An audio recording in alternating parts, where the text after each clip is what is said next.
오늘 말씀의 배경을 좀 먼저 생각해 봅시다. 요 바로 앞에 구절에 예수님께서 예루살렘에 올라가서 죽으시고 부활하실 것에 대해서 세 번째 말씀하시는 내용이 있었습니다. 예수님은 이 말씀을 하시면서도 계속 자기가 죽어야 할 예루살렘을 향해서 올라가고 있는 길이고요. 예수님의 뒤를 예수님의 제자들이 따르고 또 평소에 예수님과 제자들이 쓸 것을 자신들의 물질로 공급해 주던 여자들도 함께 따르는 과정이었습니다. 자, 그렇게 예루살렘을 향해서 올라가던 중에 예수님의 이모 그리고 동시에 예수님의 사랑하는 제자인 야고보와 요한의 어머니인 수산나가 예수님께 바짝 다가와서 개인적인 청탁을 했습니다. 주의 나라에서 한 아들은 예수님의 오른쪽에 앉게 하시고 또 한 아들은 예수님의 왼쪽 자리에 앉게 해달라고 하는 개인 청탁이었습니다. 자, 이 이야기를 다른 제자들을 못 듣게 했으면 참 그나마 좀 다행인데요. 다른 제자들이 이야기를 다 들었어요. 이 이야기를 들은 제자들은 또 어떻게 했다고 합니까? 24절을 보면 10 제자가 듣고 그 두 형제에 대하여 분이 여겼다. 지금 예루살렘을 향해서 함께 가고 있지만 원하는 것은 다른 거예요. 한마디로 동상이몽이죠. 자, 달라도 너무 다른 이 상황. 우선 이 말씀 통해서 저와 여러분이 확인해 볼 것들이 있는데요. 먼저는 예수님께서 너희가 잘못된 것을 구하고 있다. 구해야 될 것이 아닌 것을 구하고 있다고 말씀을 하셔요. 야고보와 요한의 어머니는 물론이거니와 나머지 10 제자도 똑같이 같은 것을 구하고 있었어요. 이제 예수님이 예루살렘에 올라가서 죽겠다고 하시는데 그 죽음에 대한 건 전혀 관심 없고요. 여전히 제자들의 생각에는 이번에 예수님이 예루살렘에 올라가면 그 지긋지긋한 노마놈들 싹 다 멸망시키고 우리나라를 완전히 독립시켜가지고 강하고 큰 나라로 만들 거다. 그리고 예수님이 거기 왕이 되어 다스리면 우리는 예수님하고 가장 가까이 있고 친하니까 그때 한 자리씩 차지하게 될 건데 과연 그 자리 중에서도 제일 높은 자리, 제일 좋은 자리 누가 차지할 것이냐, 이게 지금 관심사였어요. 그렇기 때문에 특별히 예수님의 이모가 그 친분을 더 이용해서 개인적인 청탁을 하고 있는데 예수님께서는 이것이 심히 잘못된 것을 구하는 것이라고 말씀하고 있는 거지요. 여러분, 저와 여러분이 하나님 믿으면서 매일매일 많은 기도를 하는데 그 기도의 내용 중에 상당 부분이 어때요? 이 예수님의 제자들과 비슷한 것을 구하고 있죠. 세상적인 것을 구하고 있는 거예요. 물질이나 명예나 권세, 세상적인 성공을 꿈꾸면서 이런 것들을 달라고 기도하는 내용이 사실 너무 많죠. 다 필요합니다. 그러나 여러분, 예수님께서 우리가 구해야 될 것이 무엇인지를 분명히 가르쳐 준 적이 있어요. 마태복음 6장 33절에 예수님께서는 우리가 먼저 구해야 될 것이 뭐라고 그랬어요? 예, 제가 먼저라는 말을 하니까 여러분 벌써 감을 딱 잡으셨죠?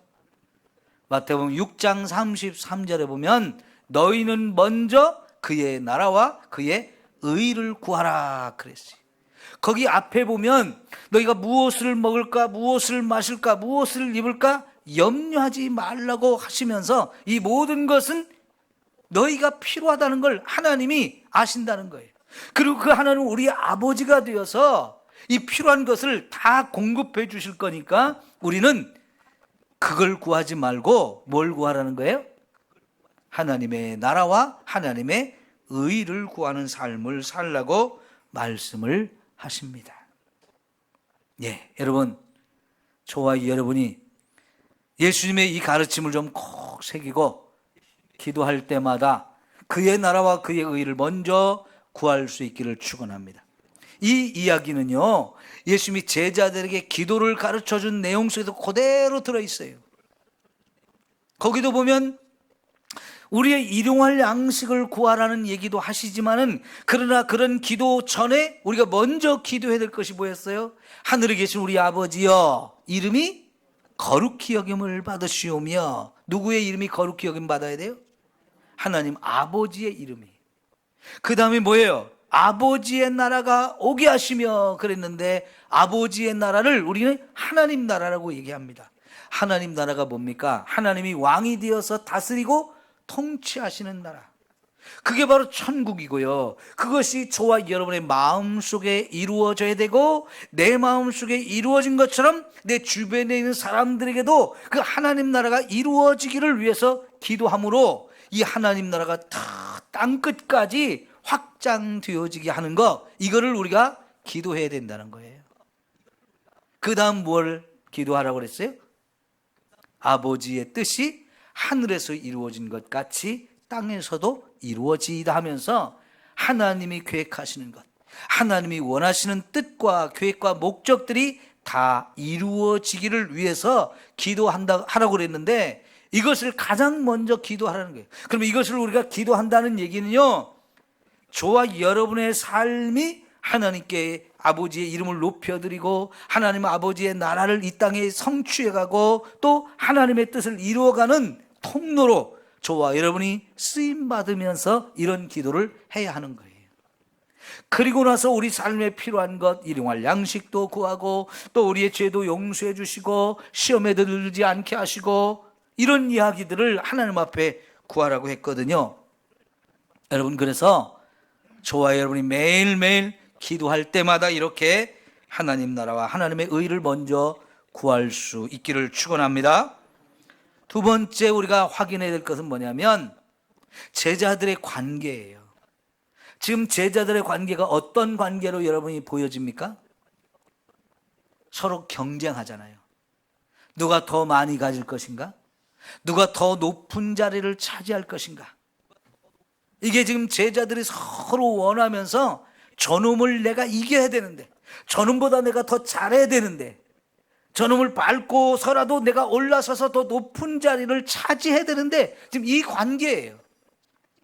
예수님의 제자들인데 지금 여전히 이런 모습을 갖고 있을 때, 여러분, 이게 예수님의 제자의 정상적인 모습은 아닙니다. 예수님의 제자의 모습은 어떠해야 되나요? 이제 예수님이 죽기 바로 전날 밤 마가의 다락방에 올라가서 최후의 만찬을 하면서 거기서 예수님께서 마지막으로 제자들을 위해서 기도한 내용이 요한복음 17장에 나오는데요. 그 기도의 핵심이 뭐냐면 너희가 서로 사랑하라는 거였어요. 하나님 아버지와 내가 하나가 된 것처럼 하나님 저희들도 하나가 되게 하시고 저희들 서로 사랑하게 하옵소서. 그러면서 내가 너희를 사랑한 것처럼 너희도 사랑하라, 이걸 새 계명으로 주시면서 너희가 사랑하는 것을 세상 사람들이 보면 아, 저 사람들 예수님 제자 맞네 하고 인정하게 될 거라는 거예요. 예수님 제자의 특징은 이렇게 서로 잘났다고 경쟁하고 도토리 키재기 하지 말고 하나가 되고 서로 사랑하라는 거였어요. 아직은 제자들이 그렇게 되지를 못했는데요. 성도 여러분, 우리는 교회 안에서 우리의 관계가 그러해야 돼요. 서로 사랑하는 관계. 진실로 우리가 주님 안에서 하나가 되어지는 이런 관계를 이루어야 할 줄 믿습니다. 자, 이런 상황을 놓고 예수님이 이제 가르침을 주십니다. 첫 번째 주신 말씀은 바른 것을 구하라는 거예요. 아까 이미 말씀드렸죠? 우리가 구할 것은 하나님의 나라와 하나님의 의를 먼저 구하라 하는 건데요. 우리는 자꾸 세상에서 성공하기를 원하죠. 자녀들을 학교 보내면서도 너 성공하려면 공부해야 돼. 자꾸 공부 열심히 하라고 가르치는데요. 근데 여러분, 공부라는 게 다 잘할 수는 없잖아요. 남들보다도 내 자식이 더 잘해야 된다고 생각하면서 더 많은 돈을 들여서라도 좋은 학원 자꾸 보내가지고 아이들을 자꾸 우등생으로 1등 가는 자로 만들려고 하는데요. 그래서 결국은 자꾸 경쟁하게 만들어요. 그러나 우리가요, 경쟁의 대상이 아니고 서로 사랑의 대상이 되어서 정말로 섬기고 나누고 베풀 수 있는 이런 것을 배우고 이것을 실천할 수 있는 우리 자녀들로 세워야 됩니다. 성공만 꿈꾸고 나만 혼자 많이 가져서 더 높은 자리에 올라가서 마음껏 누리고 다른 사람을 지배하며 사는 것이 행복인 것처럼 가르치는데 결코 그것이 아니라는 거지요. 두 번째, 예수님은 뭘 가르칩니까?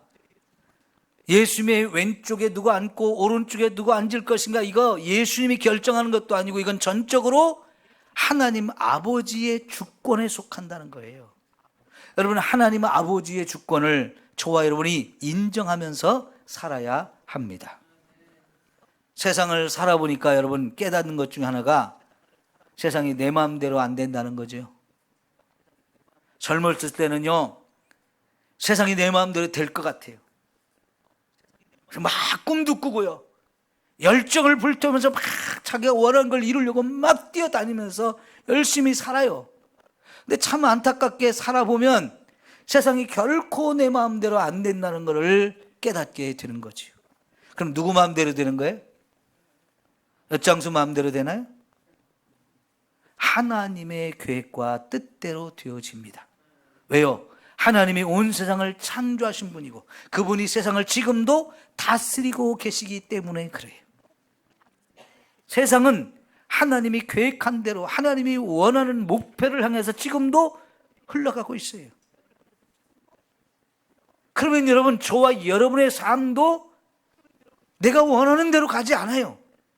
내 삶도 하나님이 주관하시는 대로 가야 돼요. 그래서 하나님의 주권을 인정하면서 하나님, 나의 삶도 하나님이 계획하신 대로 인도해 주시고 하나님의 계획에 맞춰서 제가 살 수 있도록 가르쳐 주세요. 하나님 뜻이 무엇입니까? 항상 물으면서 그 하나님 주권을 인정하고 그 주권에 따라 살아가는 저와 여러분이 되어야 할 줄 믿습니다. 세 번째, 예수님이 가르치는 내용이 뭡니까? 큰 자가 되고 싶은 자는 먼저 낮은 자리로 가라는 거예요. 높은 자리를 차지하고 싶은 자는 자신의 것을 내려놓으라는 거예요. 여러분, 낮은 자리로 가고 내려놓을 수 있기를 축원합니다. 그러나 이건 쉬운 게 아니에요. 모든 사람은 다 높은 자리로 가기를 원해요. 우리가 세상에서 배운 것은 높은 자리로 가야 진짜 힘을 얻을 수 있고 권세를 가질 수 있고 그걸로 세상을 지배하며 다른 사람이 나를 복종하고 내가 섬김을 받을 수 있는 것, 그게 성공이라고 지금까지 우리가 배워왔는데요, 예수님은 세상과 전혀 다른 얘기를 합니다. 그 길로 가는 게 아니고 너희가 낮은 자리로 가야 되고 남을 섬기는 자가 되어야 한다는 거예요. 이게 예수님의 제자가 가야 되는 길이라고 주님이 말씀하시는데요, 이것은요, 내가 가지고 있는 것을 내려놓는 것을 말해요. 없는 것을 내려놓으라고 하면 그거는 뭐 쉬운 일이죠. 그러나 이미 내 것이 되어져 있는 것, 내 손에 들고 있는 것, 그걸 내려놓으라고 하면 이거는 정말 어려운 거예요. 여러분, 어린 아이들도 손에 뭐 먹을 것, 과자나 맛있는 걸 들고 있으면요, 이거 안 뺏기려고 해요. 남한테는 안 주려고 그래요. 누가 이거 뺏어가려고 하면 진짜 막 싸워요. 어른이 되면, 나이를 먹어가면 그게 얼마나 좋은 것인지를 알기 때문에 더 움켜쥐려고 하죠. 여러분, 그런데 예수님은 그것을 내려놓으라고 말씀하셔요. 여러분, 이건 결코 쉬운 게 아니죠. 하나님을 잘 믿는다고 하는 사람도 그건 결코 쉬운 일이 아니에요. 그러나 저와 여러분은 주님이 그렇게 가르치시고 말씀하셨기에 분명히 내려놓는 사람들이 되어야 합니다.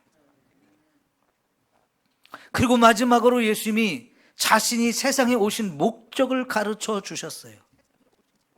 세상에 오신 목적이 뭐라는 겁니까? 남을 섬기려고 왔지 섬김을 받으려고 온 것이 아니라고 말하고, 특별히 나는 너희들을 위해서 내 자신의 목숨을 대속의 제물로 주려고 오셨다라고 말씀하세요. 이게 예수님이 세상에 오신 목적이라는 거예요. 너무너무 중요한 말씀을 하셨는데요. 보십시오. 예수님은 하나님의 아들이십니다. 온 세상 모든 만물을 창조하시고 다스리시는 왕이십니다. 그분이 세상에 오셨다면 당연히 높임을 받아야 되고요, 세상의 모든 사람들로 하여금 섬김을 받으셔야 돼요. 그런데 섬김을 받으러 오신 것이 아니고 자신을 가장 낮은 자리로 내려가셔서 낮추셔가지고 세상 사람들을 섬기기 위해서 오셨다는 거예요. 그래서 예수님은 종의 자리로 오셨다고 그러는데, 종이라는 자리보다 더 낮은 자리는 없죠. 그죠? 더 이상 내려갈 수 없는 끝 바닥까지 다 내려가셔서 거기서 저와 여러분을 섬기는 삶을 주님이 살려고 오셨다는 거지요. 그것을 확실하게 보여준 내용이 이제 요한복음 13장이나 이제 이런 부분에 예수님이 최후의 만찬을 하셨던 그 마가다락방에서 보여주시는데요. 예수님이 대야에 물을 떠다가 제자들 발 앞에 무릎을 꿇고 앉으셔서 일일이 한 명 한 명 제자들의 발을 다 씻어주셨어요. 여러분, 우리 몸에서 제일 더럽고 냄새나는 곳이 어디예요? 발이죠. 그래서 밖에 나갔다 들어오면 여러분 발부터 씻잖아요. 그 당시에 유대인들은요,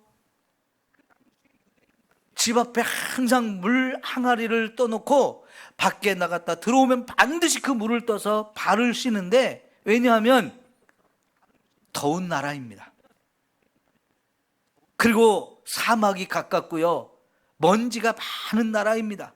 그러니까 항상 샌들을 신고 이렇게 다니다 보니까 발이 매일 더러워지니까 집 안에 들어오기 전에는 반드시 그 발을 씻는 게 유대인의 삶에 굉장히 중요한 부분이었는데요. 그런데 이 발을 누가 씻기느냐? 집에 종이 있는 사람들은 반드시 종이 주인의 발을 씻겨드리는 거예요. 그래서 남의 발을 씻는다는 것은 종이 하는 일이었단 말이에요. 그런데 예수님이 지금 그 일을 하시는 거예요. 더구나 예수님은 그들의 스승이고 그들은 제자예요. 여러분, 예전에는 우리나라도 군사부 일체라고 하면서 임금과 선생님과 부모는 다 동일하다고, 권위가 같다라고 하면서 얼마나 그 권위를 인정하고 그 앞에서 머리를 조아리며 존경했습니까? 유대 나라도 마찬가지였어요.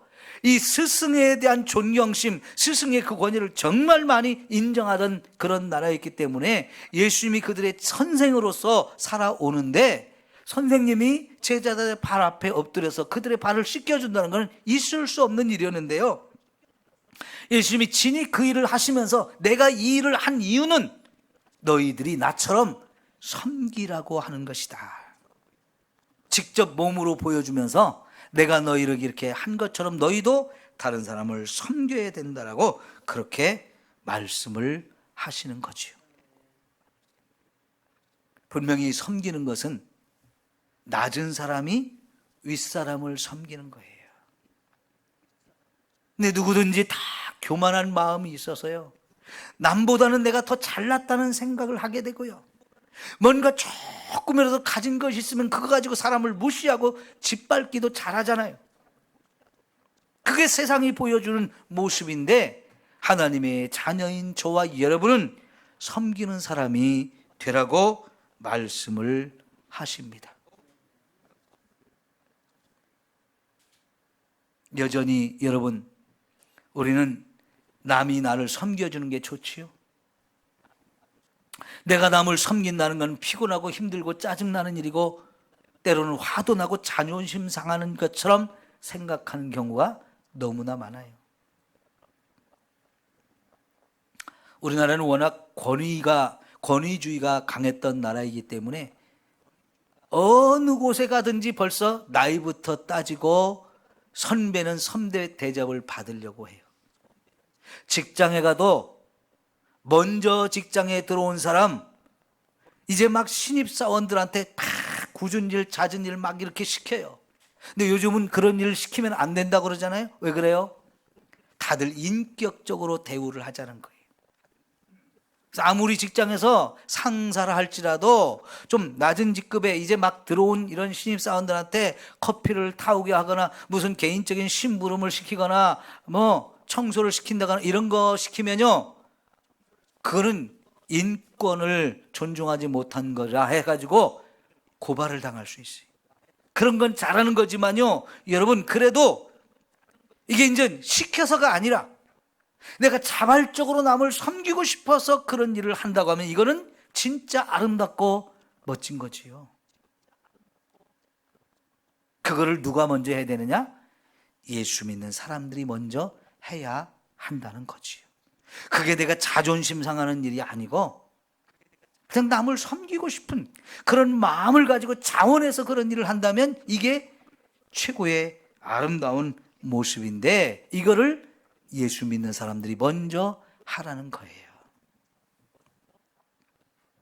여러분, 예배실 안에도 사람들이 쓰레기를 버리고 가시는 분들이 있어요. 제가 조금 전에 코를 닦았는데요, 이거 여러분도 코를 풀거나 이럴 수 있잖아요. 그 자리에 그대로 놓고 가시는 분도 종종 있어요. 그런데 어떤 사람의 눈에는 그게 보이는데 어떤 사람 눈에는 그게 전혀 안 보입니다. 안 보이는 사람이 치울 수 있을까요? 그 사람은 전혀 못 치웁니다. 그럼 누가 치워야 될까요? 그걸 본 사람이 치워야 되는데 본 사람이 다 치우는 게 아니에요. 이걸 본 사람도 두 가지 반응이 나타날 수 있는데, 아유, 어떤 인간이 저걸 버리고 갔어? 그리고 욕만 하고 그냥 가요. 분명히 자기 눈에 보였거든요. 그런데 어떤 사람은 그게 보이면 저거 치워야 되겠구나, 말없이 그걸 들고 쓰레기통에 버리는 사람이 있어요. 이게 섬기는 거지요. 누가 하라고 해서가 아니고. 제가 우리 교회 와서 처음 느낀 것 중에 하나는 우리 성도님들이 너무 타율적이라는 거예요. 시켜야만 하는 거예요. 거기에 너무 익숙해져 있더라고요. 막 강압적으로 뭘 이렇게 해라 저렇게 해라 시키면 눈치 보면서 막 하는 걸 보는데, 저는 그런 스타일이 아니에요. 여러분이 자발적으로 알아서 해주기를 바라는데 그러니까 안 하더라고요.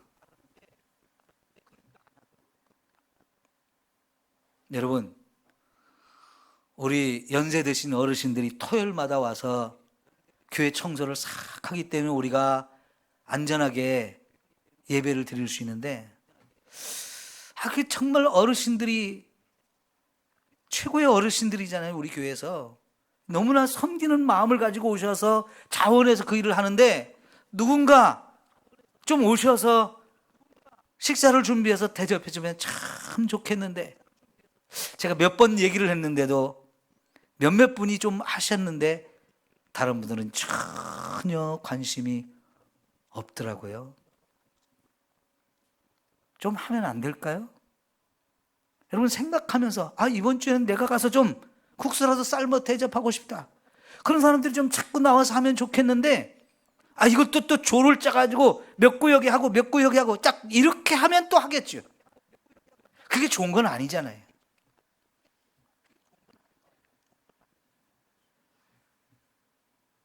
여러분, 섬기는 게 습관이 돼야 돼요. 나는 어떻게 무엇을 가지고 누구를 섬길 수 있을까? 그게 보여야 된다는 얘기예요. 안 보이면 못하지만 자꾸 그런 것을 보면서 이거는 내가 해야 되겠구나. 이거는 아무개 권사가 해야 되는데, 이거는 아무개 집사가 해야 될 때 정해져 있나요? 아니요. 먼저 마음을 갖고 그렇게 눈에 보이는 사람들이 자발적으로 하는 거, 그게 진짜 섬김인 거죠. 하나님께서는 제게 귀한 마음을 하나 주셨는데요. 올해가 제 환갑이었잖아요. 작년에 연말에 하나님이 제게 주신 마음이 환갑 기념으로 교회를 하나 건축했으면 좋겠다는 마음을 주셨어요.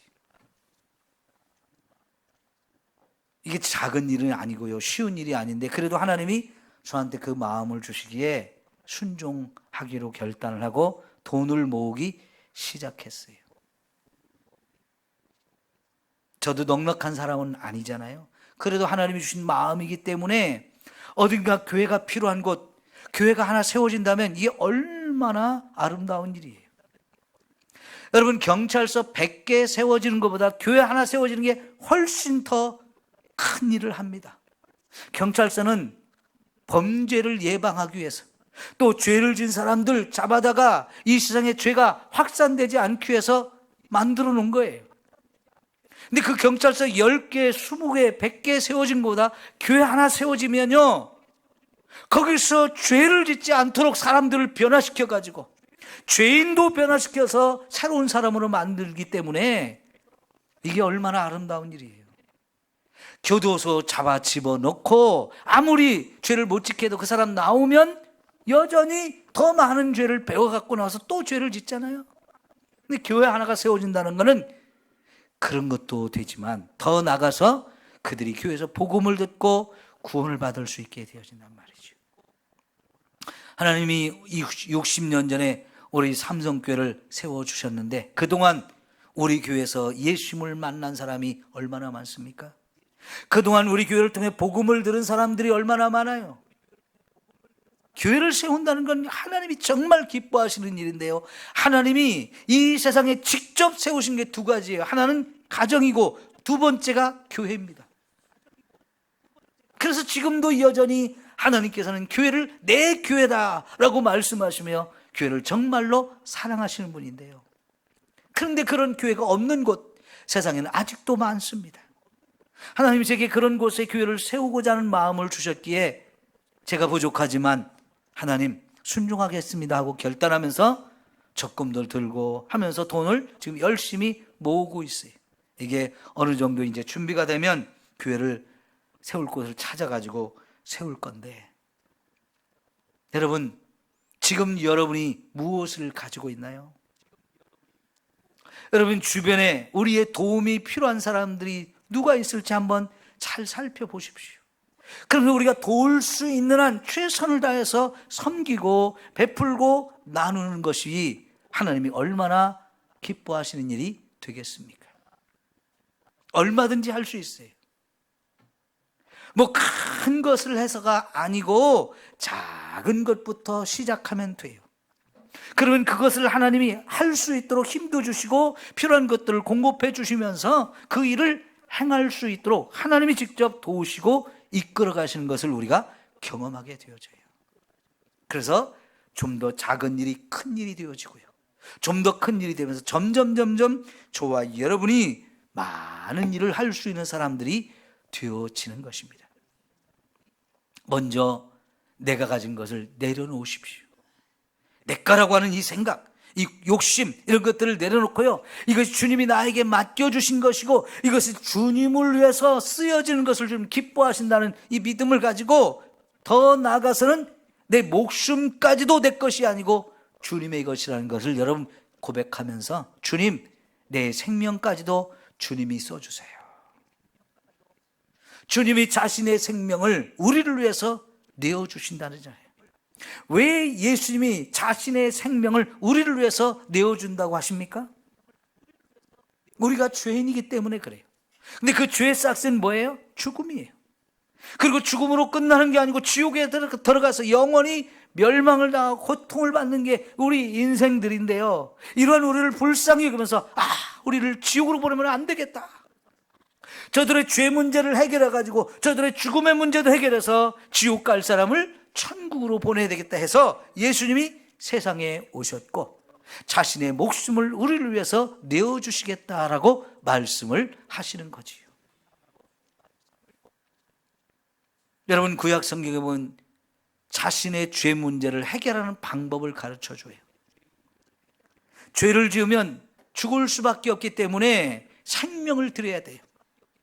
내 생명을 드린다는 것은 안 되기 때문에 나를 대신해서 제물을 잡아서 하나님께 드릴 때 하나님이 그 제물이 죽은 것을 받아주시면서 우리 죄를 용서해 주시는 것으로 하나님 우리 죄 문제를 해결하도록 가르쳐 주셨어요.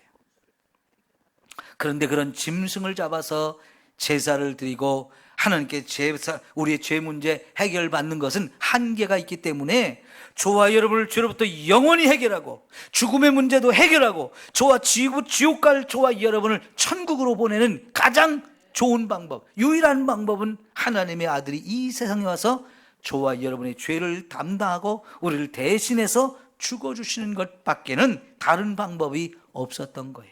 그래서 예수님이 세상에 오셨고 그래서 지금 십자가의 죽음의 길을 가고 있는 거잖아요. 예수님의 죽음, 십자가의 죽음이 바로 저와 여러분의 죄 문제 해결하고 죽음의 문제 해결하고 지옥 갈 사람을 천국으로 보내는 유일한 방법이기 때문에 그렇게 하셨던 거지요. 이 일은 하나님의 아들만 할 수 있는 거였어요. 왜? 그분만이 죄가 없기 때문에요. 죄가 없는 유일한 분으로서 저와 여러분을 대신해서 죽어주면서 저와 여러분을 살릴 수 있는 분은 예수님밖에 없는데 그분이 직접 그 일을 하겠다고 이 땅에 오신 거고요. 그래서 저와 여러분을 이렇게 구원해 주신 줄 믿습니다. 여러분, 세상에서 목숨보다 더 귀한 게 있나요? 예수님이 자기의 목숨을 우리를 위해서 내어주셨어요. 아낌없이 자신의 목숨을 내어줬다면 자신의 전부를 우리에게 다 준 거나 마찬가지죠. 아무것도 아끼지 않고 우리를 위해서 다 내어주셨어요. 죽음보다 더 두려운 게 있나요? 가장 무서운 게 죽음이에요. 예수님도 죽음이 두렵고 무서웠지만은 결국은 예수님이 죽어야만 저와 여러분을 살릴 수 있기 때문에 그 두려운 길을 주님은 한 걸음 한 걸음 걸어서 자신 스스로가 죽음의 길로 가셨어요. 그래서 저와 여러분이 천국 갈 사람이 되어진 줄 믿습니다. 오늘 이야기를 잠깐 생각해 보기만 해도 예수님이 나를 얼마나 사랑하셨는지를 여러분 느껴지시나요? 때때로는 나이를 먹으면서 감정이 자꾸 메마르죠. 그래서 막 기쁜 얘기를 들어도 별로 웃음이 안 나고 슬픈 얘기를 들어도 눈물도 잘 안 나고 왜 이렇게 감정이 메말라가는지 우리 늙어가면서 점점 더 그러는 것 같잖아요. 그러나 여러분, 예수님의 이 이야기는 세상에 가장 감동적인 얘기고요, 가장 우리를 사랑하는 하나님의 사랑이 담겨있는 놀라운 얘기가 분명하지요. 여러분, 세상에서 저와 여러분을 가장 많이 사랑해 주는 분이 누구예요? 우리 부모님이에요. 근데 예수님의 사랑은 그 부모도 할 수 없는 사랑을 우리에게 부어주시는 거예요. 이런 예수님의 사랑을 진심으로 느끼고 감사할 줄 아는 저와 여러분이 될 수 있기를 축원합니다. 자, 이제 오늘 말씀 이제 정리를 하고 결론을 내리려고 하는데요. 오늘은 결론을 다른 때보다 좀 길게 설명할 거예요. 결론. 첫째, 세상에 헛된 것들을 좀 내려놓고 삽시다. 우리 너무 많이 가지고 살아요. 요즘 젊은이들 중에는요, 미니멀 라이프를 살자 그런 사람들이 있어요. 가지고 있는 거 좀 다 나누어주고 내려놓고 좀 간단하게 살자는 거예요. 그래서요, 집안에 이것저것 너무 많이 가지고 산다는 거예요. 가지고 있는 것도 좀 내려놓고 필요한 사람들한테 나눠주고 좀 간단하게 살자는 거예요. 그러면 좀 불편한 것도 많겠죠. 사실은 다 필요해서 산 건데, 물론 욕심 때문에 산 것도 많아요. 그러다 보니까 집에 쌓아둘 곳이 없이 막 너무 물건이 많은 사람들이 많은데요, 요즘에 젊은 사람들 중에 그거 참 복잡하지, 그러니까 좀 내려놓고 간단하게 살았으면 좋겠다면서 있는 것도 다 나누어주는 사람들이 참 많아요. 잘하는 거라고 생각합니다. 근데 그걸 누가 먼저 해야 되느냐? 예수 믿는 사람들이 해야 돼요. 아까도 말씀드렸지만, 그런데 이미 내 것이 된 거, 내 손에 들고 있는 거, 이거 나눠준다는 거는 결코 쉬운 일이 아니에요. 그러나 예수님이 그렇게 말씀을 하셨기 때문에, 그렇게 살라고 말씀하셨기 때문에 이제는 저와 여러분이 자꾸 내려놓는 연습을 해야 돼요. 나이를 먹었는데 여전히 세상 욕심 가지고 있으면 어떻게 해요? 그런 세상 욕심들을 자꾸 내려놔야 마음이 편안해져요. 마음이 편안하면 소화도 잘 되고요, 잠도 잘 자고요, 몸도 건강해져요. 내려놓는 게 훨씬 더 우리의 삶을 행복하게 만들어요. 물질요? 그거 가지고 가는 거 아니잖아요. 물질도 자꾸 내려놓아야 돼요. 있는 것에 감사하고. 여러분, 그래도 참 감사한 것은, 내가 세상에 나가서 돈을 벌 수 없는데 정부에서 연금 드는 사람은 연금도 주고, 노인연금도 주고, 이것저것 많이 지원을 해주잖아요. 내 생활이 어려우면 기초생활수급자라고 하면서 막 생활비도 지원해주는 이런 일들이 있는데, 사실은 그것만 해도 먹고 사는 건 되잖아요. 왜 그렇게 아직도 물질에 대한 욕심을 가지고 사는지. 내려놓을수록 마음 편안해져요. 내려놓을수록 행복해져요.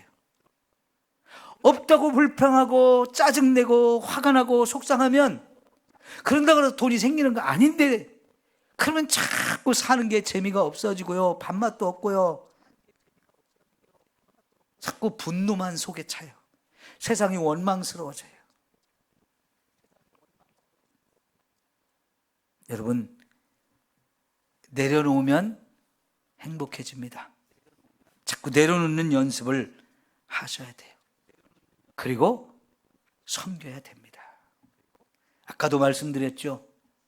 우리 주변엔 정말 나의 작은 섬김이 필요한 사람들이 많이 있어요. 그게 보여야 돼요. 보여야 돼요. 마태복음 25장은 우리 마지막 날에 대한 이야기를 예수님이 하고 계시는데, 세 가지 얘기를 하는 중에 마지막 얘기는 굉장히 더 중요해요. 마지막 날에 예수님이 세상 모든 사람들을 다 불러놓고 심판하신대요. 그 심판하실 때 저와 여러분을 심판하는 기준이 한 가지예요. 내 이웃에 있는 사람들한테 내가 어떻게 했느냐가 기준이에요. 내 주변에는 배고픈 사람도 있고요, 옷이 없는 사람도 있고요, 병든 사람도 있고요, 소외된 사람도 있고요, 갇힌 사람도 있다는 거예요. 세상살이가 고달프고 힘든 사람들이 있는데, 그런 사람들이 보일 때 그들에게 먹을 것도 주고 입을 것도 주고, 병든 사람은 가서 위로도 해주고, 힘들고 고통 중에 있는 사람들 좀 손을 잡아주는 이런 일들을 할 때, 예수님은 그게 바로 누구한테 한 거라고 했어요? 예수님에게 한 것이라고 하시면서, 잘하였다, 착하고 충성된 종이라 하면서, 그들을 위해서 하나님 나라가 예비됐으니까 나와 함께 거기 가자, 이렇게 축복하셨어요. 그런데요, 내 주변에 있는 사람이 굶든 말든, 병이 들어서 고통을 받고 있든 말든, 아무런 나하고는 상관없다고 하면서 나만 잘 먹고 잘 살면 된다고 그렇게 욕심을 부리며 살아간 사람들한테는, 너희들이 내가 아플 때 나를 돌보아 주지 않았어, 내가 배고플 때 먹을 것 하나 주지 않았어 하면서 아주 나쁜 사람들, 악한 사람이라고 하면서 너희들을 위해서는 지옥이 준비되어 있다고 거기나 가라 말씀을 하셔요. 그들이 말하죠. 언제 주님이 배고팠냐고. 언제 주님이 옷을 못 입고 옷을 못 입고 떨었냐고. 네 주변에 있던 그 사람이 바로 나다. 몰랐는데요. 변명해도 소용없다는 거예요. 그래서 주님은 저와 여러분이 섬기는 삶을 살아야 된다고 말씀을 하셔요. 우리 주변을 살펴보면서 누군가 도움이 필요하다고 할 때 기꺼이 내가 가진 것 중에서 작은 것이라도 나눌 수 있고 섬기는 삶을 살 때 그게 바로 주님을 돕고 주님을 섬기는 것이 되어진다고 하는 거지요. 지금까지 우리는 나를 위해서 한 게 많아요.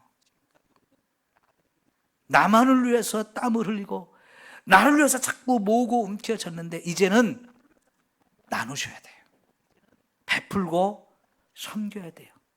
거기서 우리에게 진정한 행복이 느껴지는 거지요. 거기서 삶의 가치와 의미를 깨닫게 되는 거예요. 그 사람이 진정 가치 있고 의미 있는 삶을 살게 되어지고 주님이 인정하시며 그 삶을 축복하는 거지요. 여러분, 내 손에 쥐고 있는 것 나누면 없어지는 것처럼 우리는 보이지만요, 내가 너에게 채워준다라고 말씀하시요. 주라. 그리하면 내가 너에게 누르고 흔들어서 넘치게 줄 거라고 주님이 약속하셨거든요. 그걸 받아들이는 기쁨과 감격이 있을 때 이게 진짜 행복한 거고요. 최고의 아름다운 삶을 사는 거예요. 기도합시다. 주님, 우리 예수님을 닮아가기 원합니다. 예수님처럼 살기를 원합니다. 그런데 여전히 제자들은 세상의 것을 구하며 세상 것으로 성공을 꿈꾸었습니다.